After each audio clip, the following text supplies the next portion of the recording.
And this is Bleav in Vikings back for a second week in a row. You can tell the season is hitting when we're doing back-to-backers. Training camp is underway. Rookies showed up on Sunday. Everybody else showed up Tuesday, and there was some on-the-field action on Wednesday. I got about 4 items that came about through the press conferences and on-the-field action today. I'm going to start with you, Ron. The first one is Jordan Addison had a roller coaster week. He made a poor decision, then tried to walk back or explain why he made the poor decision, and then he looked like a beast in a good way today on the field. So I ask you, Ron, were you off-put by the 140-mile-an-hour reckless driving, or do you think that is rookie being a rookie? I mean, I think there's a little bit of both because we've all been there. Like I've never driven a Lambo, but I assume if I did, I definitely want to top it out and see how fast I can get it. But no, I mean, I've been there, driving over 100 when I shouldn't. And while my first instinct is don't be an idiot. Like, I get it. We can look at the positives. There wasn't alcohol involved. Like obviously that's a huge plus. So anyone comparing him to the Henry Ruggs situations are completely different. But it is dangerous, and I hope he does learn his lesson that like Brian, you were on the team when Corn Robinson was flying down to That's what Mankato. I was thinking about. I was like, was he running late?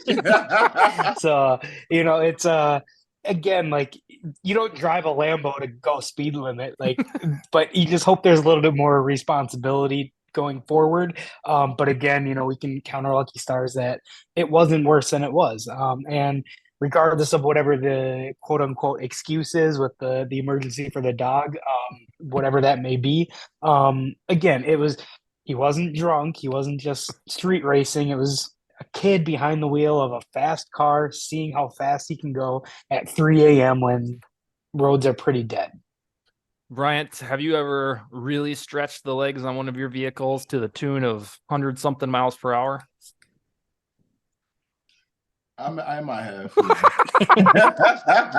Was that when you were in Probably your? like once or twice, not that often, but I definitely knew like the rules were clear. It wasn't like it was like a real early morning. Nobody was on the road, and I was just like, I got it up. I got it up to probably like before. Yeah, I've definitely done. Was that in Minnesota or was that in somewhere in No, Miami? it was in Florida where Oh, they okay. kind of already drive fast anyway. So Yeah, I hear you. And Ron, yeah, again, it's even though it's a popular freeway at that time of day, like I'd much rather him, get it out of his way now than be weaving in and out of traffic during, heavier traffic. And then, because that's, in my opinion, that's a hell of a lot worse. and then Ron, overall, so I observed Thursday morning, I guess Thursday afternoon when the police citation came out, that there was oh God, what are we doing here? Because this could be the first domino in a series of bad behavior. This could be the first thing, and we look back and say, oh yeah, we saw the writing on the wall. Or we could look up in 5 or 6 years and laugh about the time Jordan Addison got really popped for speeding. Did you, however, I will say the court of public opinion fundamentally changed when he attempted to tell the police that he was trying to get home to a sickly dog. Did you buy that? I mean, like, I don't think he's the one putting the story out there. I think that, like, the citation is public record at this point. So if it's noted on there, whether or not it's true, like, cop obviously bought it. And you're a pet owner, I'm a pet owner. Like, if my dog, if I knew that it was sick and then I needed to get home, granted, I wouldn't be 140. I also don't have a vehicle that can go that fast, but I, I'd be pushing 90, I'm sure. Like, so we all get it. And to your point of whether we're going to look at this 5 years from now, or is this going to be the start of something? You know what? I think it's good that he got popped right away because Mm-hmm. he's in that stage where kind of before all the work takes place. And again, he's a kid being a kid. Like, I don't even know if he's 21 or if he just turned 21. What, like, he's very young. So it's very well learning experience. It's the, oh shit, like you could still get pulled over at 3 a.m. and cited for speeding. It's again, it could have been a lot worse. Thank God it wasn't. But it could be an eye opener because then once he gets to work and gets with his teammates and the professionalism part starts to kick in, hopefully he has it out of his system. And if we all speed, but keep it in the double digits at least in a little more manageable situation there. Bryant, when you were a youngster on the Vikings, for better or worse, your teams were notorious for player arrests. What was the culture on those teams? Just kind of players could do what they want? Or was it just a bunch of bad luck? Because it seems like in the since Zimmer took over and then O'Connell, that a lot of the arrests that we used to see have dipped. What was the culture like pertaining I to think that? a lot of those guys stay in house more too. Yeah. My culture was going out, hanging out, and being out a lot more. I feel like overall, the culture in football, you don't see those guys out as much. Even though I just seen Stephon Diggs down here Saturday night. I met him out at a nightclub because it was Rolling Loud weekend, so like a lot of people were in town for that, and it was their last weekend. And somebody was like, he was actually next to me, and I knew who he was. I just didn't say anything, and then somebody else was like, "Y'all both play for the Vikings," and he looked at me like, "What?" And I'm like, "Yeah, he's playing for the Vikings." He's like, "For real?" And I was like, "He's like, what's your name?" I was like, "Brian." He was like, "Oh, okay, yeah." Like, and then he kind of knew, but I feel like I don't see a lot of that. This generation, I don't see a lot of those guys out. Now, in my generation, everybody used to be out. Like the older guys, I would see those guys out, like a Donovan McNabb. They were out on more social too, but also we didn't have social media, and I don't think a lot of those guys, back then, play video games like that. Like people did, but not like it's a big thing now. So I feel like a lot of those things keep people in the house more. Yeah. And back then we didn't have we didn't have the phones and all that stuff anyway. So we were out and we were actually more social people. When you were just talking about eventually recognizing Diggs, that reminded me of the story you told us about a year ago when you were on the plane, and was it somebody had like a Vikings blanket or something? And I think you asked them like, "Oh, you like the Vikings?" and they didn't even recognize who you were. Was that when was that when you were a player, or was that recently? No, I think that probably was that more recently. Oh, okay. Yeah, they were like a huge Viking fan. I was like, okay. Oh, you could have blown their mind if you would have pulled out your resume. I was, yeah. I see. Well, and it's weird too because like just your sheer like size, like like you would have thought they would have questioned it. They didn't question. Yeah, like you're recognizable. It's not like I know, like living in Miami, with Lionel Messi down there, like, and you see the photos of him shopping with his family at Publix or whatnot, and stuff that he can't do internationally. And it's like because he's like 5'7", like he's a very honest. If you don't follow soccer, he's very unassuming. He can go under the radar. Someone like you probably can't go under the radar or go unnoticed anywhere you go. Well, especially Ron, when we went down there, when we met Bryant in person in his suite for that Dolphins game, I got to give him a hug, and I was like, Jesus. Yeah, this guy definitely played football. Ron, let me ask you on the football side of Addison. He was immediately back, and it looked like he was even getting some run with the first team today. And I know that I've asked you this before, and I'll probably ask you again. Are you leaning toward him really getting targets in the first couple of weeks of the season, or you still think it's Osborne's job to lose as WR2? I guess it depends on the scheme, because I think Kirk has proven where he's not just gonna force the issue to someone. Like, so if they're calling plays like, hey, we're gonna get him in a rhythm early, like kind of what they did when I know it was with Zimmer, but when Jefferson first finally took over, they were finding ways to get him the ball. I think Kevin O'Connell's smart enough to know that Diggs is going to be the focal point, over half. Like, think of it like Randy ratio, where it's just, for every two pass plays, one of them's got to go his way or whatnot. But that's just because he's going to be open. No one can cover him. But I think part of that's going to help is the fact that Addison is dynamic on the other side. So the coverage is going to be a lot more, I'm not going to say soft, but it's not going to be as tight as it was, like in that Packer game when Alexander put Jefferson on an island when he had three guys every single time watching him. It's not going to be like that. So, and then as far as Osborne goes, I think it's just having those three guys. They're all very unique in their skill set, and ironically, I think Osborne's probably the most physical of the guys. Maybe not high point ability, but when he runs after the catch, Jefferson makes everyone miss in the open field. But KJ likes that contact. He kind of has a little bit of that Percy Harvin in him. So I think they'll use them all in very different ways. We're obviously going to be skewed towards a passing team.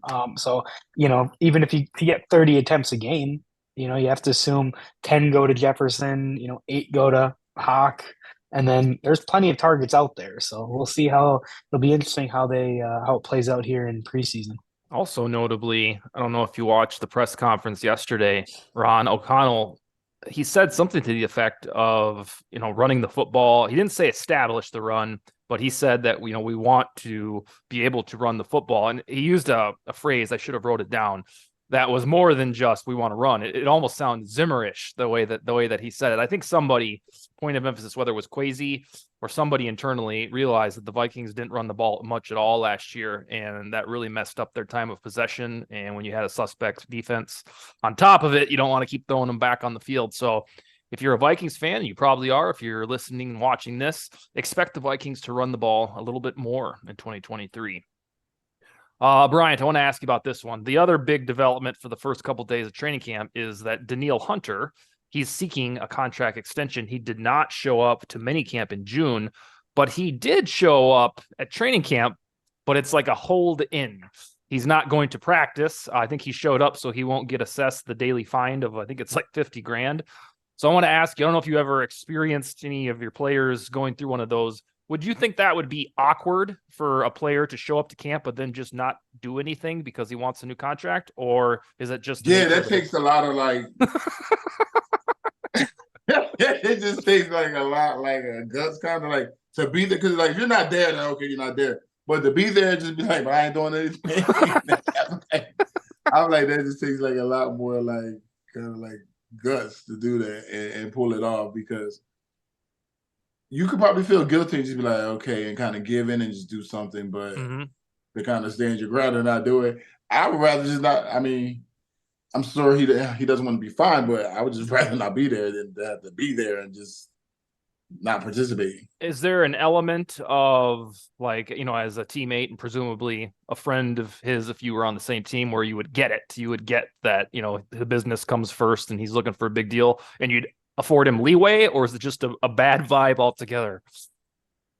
It depends for players, it depends on what year they are. Okay. Yeah, he's in year 9. No, so I'm saying for the other players, depending on what year they are, I see. For them to really understand about the business.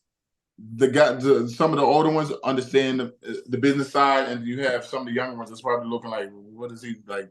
Or like probably looking at him as he thinks he's, probably better or good at it. He doesn't have to. So it depends on their position, being in the league. So, and the older ones, they understand and get it, and the younger ones are probably just not, pretty too short. Understood. Ron, so I wasn't sure at all if Hunter was going to show up. If he would have played hardball, he would have incurred some pretty hefty fines. But the good news about him showing up was it was a catalyst for O'Connell and Kwesi to at least start saying the right things. When O'Connell was in front of a microphone at minicamp in June, he said, we're trying to be solution-oriented with Danielle. And I'm like, well, no shit. I hope that you're trying to find a solution. But when they asked him about it on Tuesday morning, he and Kwesi both sound a little bit more optimistic about him, Hunter, being with the team in 2023. And even Brian Flores allegedly met with Hunter today.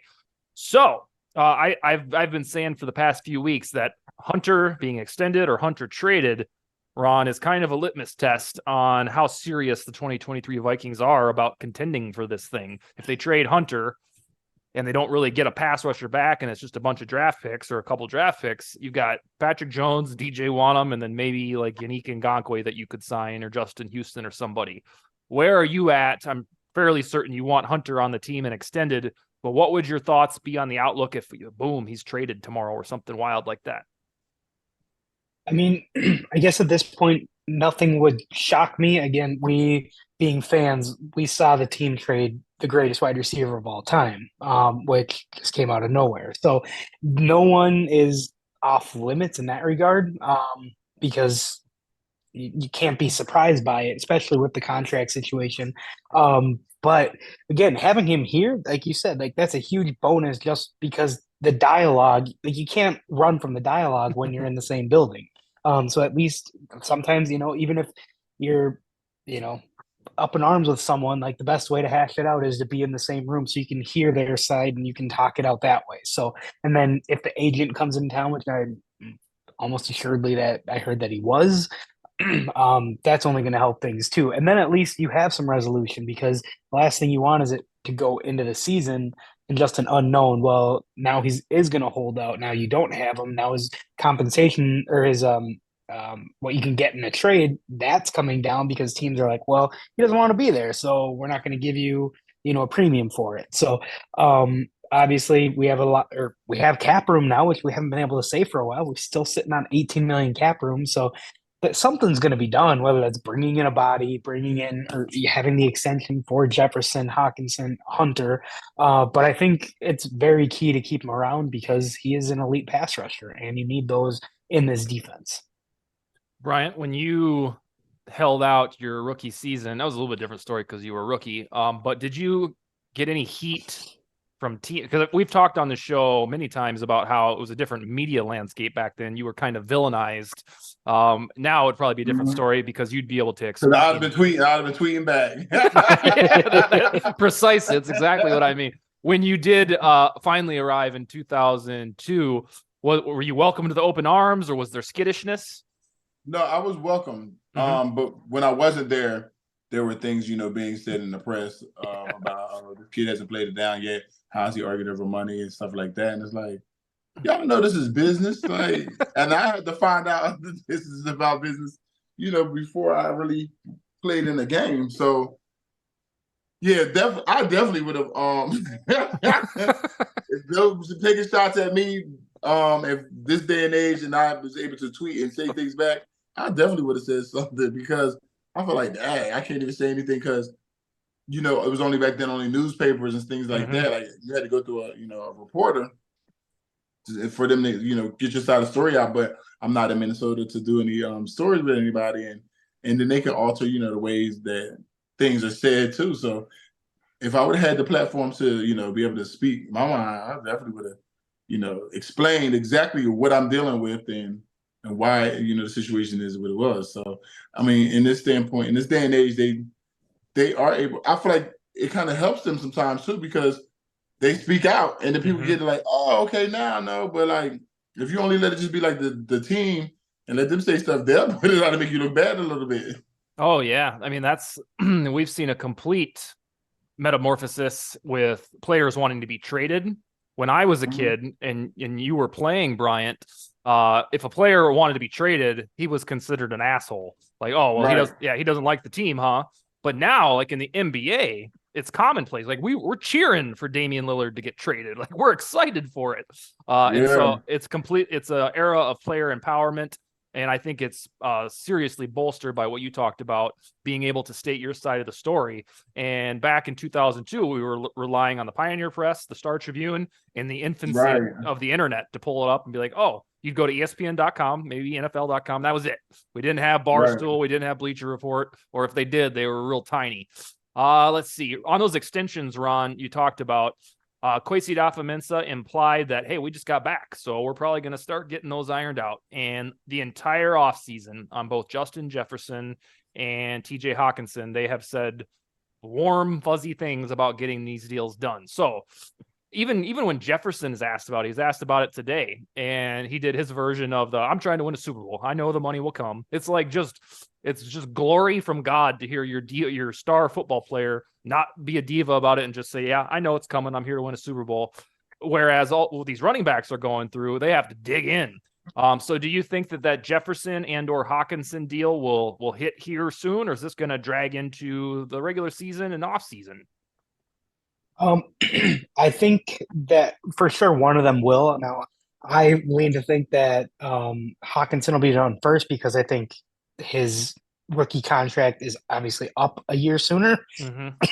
Excuse me. But I'll also, if I'm the players, like, or those two players specifically, excuse me, it's more beneficial for them to wait on it, because look at Cole Kmet got paid today. Cole Kmet's got a career or a high of 500 yards, 600 yards in the course of the season. And so if you're one of the best at your position, or in Jefferson's case, the best, numbers wise, you'll be the highest paid player.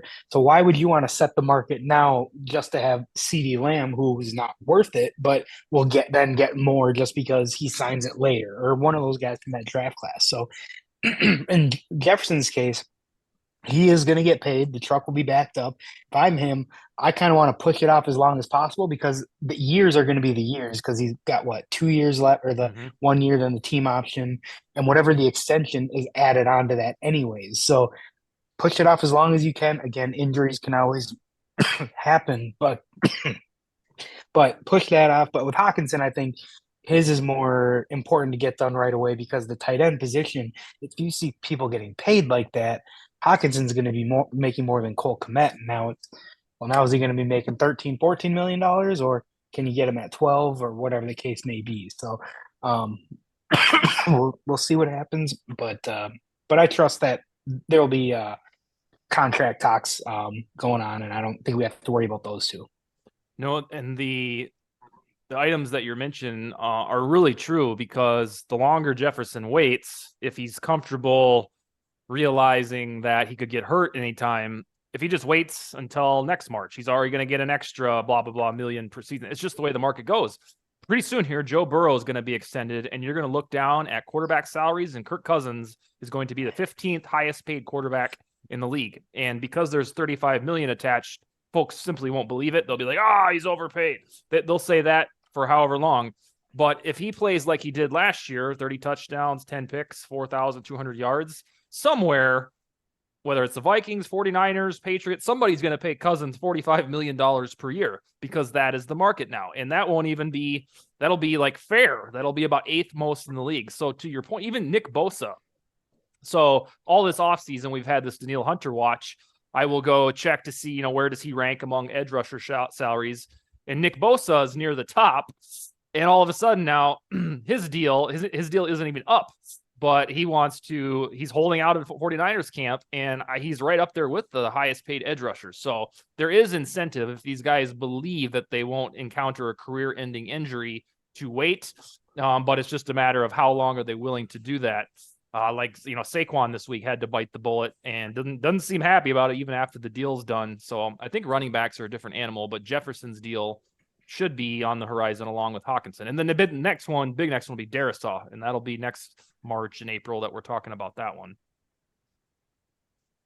All right, let's see. I want to ask you guys about a couple more things here. Let's do this. So Aaron Rodgers today, former foremost Vikings rival. He now plays for the Jets. It's almost as if he has a checklist of things to do and say that he didn't do with the Packers. Like he showed up at mini camp, and now he's there just all smiles at training camp. And last year with Green Bay, he was, I don't even think he showed up in June. And then boom, today he took a $35 million pay cut over the next couple years so that the team can be built around him more swimmingly, so they can get more beef and roster talent. And it seems like Rodgers is just really sticking it to Green Bay the way he's going about his business. But I want to know from the both of you, that's fine and dandy. Bryant, Rodgers my age. He's like 2 months younger or so. Do you think Rodgers with the Jets, who have a pretty good defense, do you think this thing is going to click? Are they going to reach the postseason and make some noise, Bryant? The fact that he took a pay cut, that means he is hoping that they can, bring in some of the right people to help them get to the playoffs. So just depending on how everything aligns as far as injuries and who else they can bring in, or whatever they see in training camp that they need. It has potential because he knows how basically to operate and run on offense. So I feel like he has the potential to get there, and it's part of the reason why they brought him to New York, because he knows how to operate an offense. So yeah, and I don't know how the defense is, but from an offense standpoint. Yeah, it's pretty damn good. And then they have Robert Salah, who was the 49ers, one of the architects of their defense back in 2017, 2018. So they do have all bases covered. It's just whether or not Rodgers at 40 plays like he did during his MVP seasons, or like last year, nobody cared. I honestly, I think he's going to go in with a mindset. I don't think he plans on being there too long.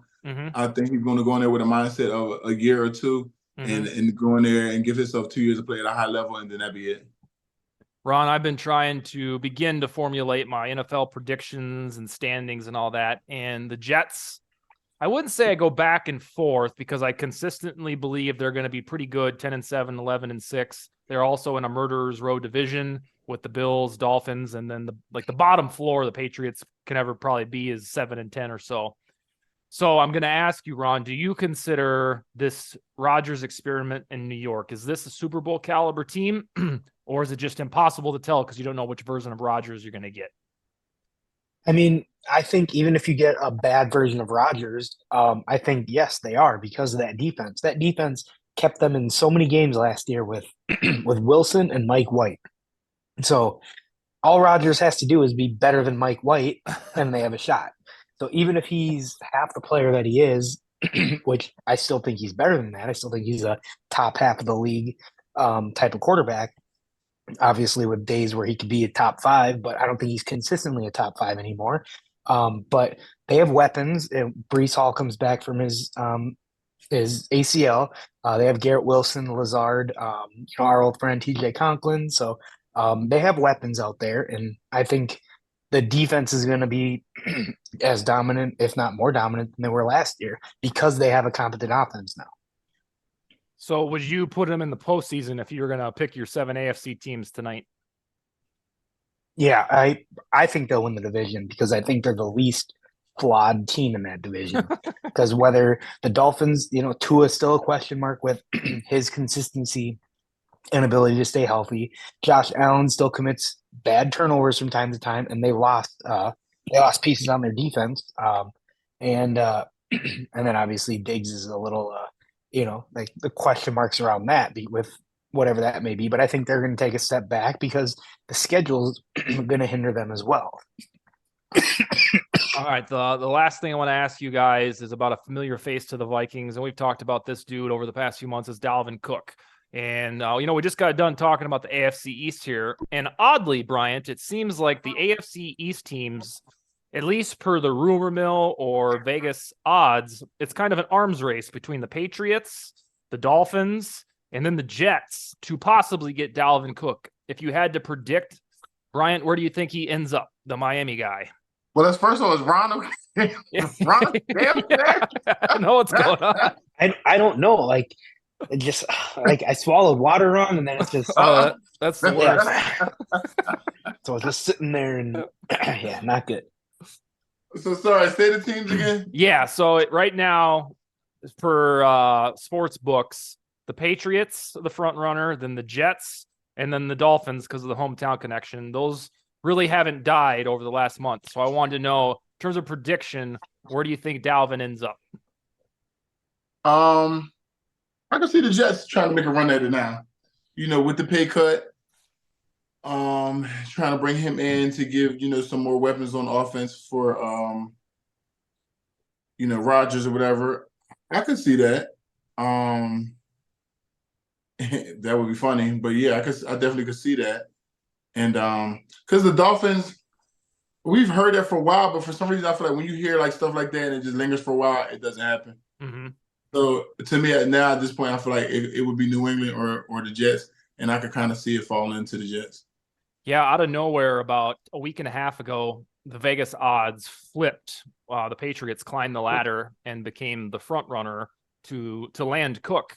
The thing about the Dolphins is they have Raheem Mostert, Jeff Wilson, the rookie Devin Chain, and then Myles Gaskin. So they've already got a bunch of running backs. And of course, Dalvin is probably better than all of those players. But at some point, you probably just roll with what you have. And this Dolphins thing has been in the rumor mill for over 4 months. And like Brian said, hasn't come to fruition. I'm with you on the Jets. And the reason I'm with you is because on Dalvin Cook has become pretty active on Twitter and social media over the past 2 months or so. And he seems to really enjoy this Jets idea, whether it's Tyler Conklin recruiting him. He seems to like retweet stuff from the Jets coach that says we'd love to have Dalvin. So I don't know if he's just enjoying the wooing process, but I think because Brees Hall is coming back from an injury, it would make sense if Dalvin can accept like a shared role, not necessarily a full committee, but he and Brees as 1A and 1B. Otherwise, in the rumor mill, the Cowboys are still there because Tony Pollard's coming back from a leg injury. The Broncos are in there a little bit because Javonte Williams is coming back from an injury. And then the Buffalo Bills because Dalvin's brother, James, plays for the Bills. So if you're healed there, Ron, do you want to offer a Dalvin prediction? Because it could hit at any minute. Well, I think from his part, I think, and he's smart enough to do this, waiting for either an injury or just like something to shake out during camp. Plus, there's no reason for him to go to camp. But I think the team that would be best for him would be Buffalo, because rather than creating a 1A, 1B situation in New York with Breece Hall, he would be the one, and then his brother gets to be that scat back that Naheem Hines was supposed to be before he had his jet skiing accident. So, so I think Buffalo would be the best spot for him. And I think that team would benefit from having a potential bell cow back to take the pressure off of Josh Allen and the physicality of the position that he doesn't need to add to that game.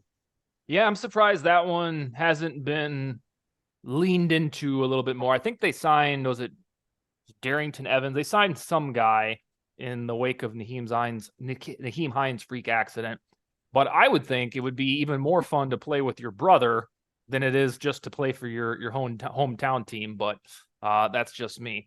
All right. He was teammates with Diggs here in the Miracle years. So yeah, that also checks out. Just in passing here, Jawan Williams, Ron, was getting some first team action on day one of camp. And that also was sort of the case at minicamp in June. And that guy's a second rounder. He came from the Belichick system. He's certainly not a Pro Bowl or anything, but could you warm up to the idea of Jawan Williams starting instead of Booth or Evans? I mean, he's 6'3", 215 pounds. So, like I've talked about before, you still got to throw over that height. So I'm all for it. If he wins the job, great. That just means we have a lot more depth than we anticipate. Awesome. All right, Bryant. When's the next time you're going to be in Minnesota? Or you're planning? Do you have an event? I'm in Minnesota the weekend of August 11th. Oh, really? Boulder is the Boulder Options. Is Boulder? Yeah, like Boulder Options, I believe it's called. It's a foundation. And that's right in the Twin Cities, because I know sometimes you go to Rochester. It's actually in Rochester. Oh, it is. Okay, right on. Yeah. Myself, Cheryl Ford, former WNBA player, Chester Taylor, Troy Williamson, Marcus Sherrills. Yep. Sherrills, yeah. And him, Brian Williams, is a few of us going down. Okay. For Randall McDaniel will be there. I see him every year as well. Really? Sweet. Yeah. So, yep. It's called Randall McDaniel's one of the best Vikings of all time. Yep. Sportacular. It's an event we do August 12th from 5 to 8 p.m. the Mayo Field. Okay, excellent. And then still haven't committed to any Vikings home games this year, but you got your eye on maybe one or two? Yeah, I have well, whenever the alumni weekend is, it's finally like not a weekend that it's my birthday. So oh, that's right. I may look to come there, and I knew that was in October this year. Okay. So that, and then look at the schedule and find out another one maybe in November, December. Awesome. All right, gentlemen. Hopefully Sally will be back with us next week. And by that time, we'll have a full week of training camp to discuss, to break down some of the happenings there. But that's all I got, gentlemen. So we will talk to you in 1 week. All right. Okay. All right. Take it easy. Sounds good. Later.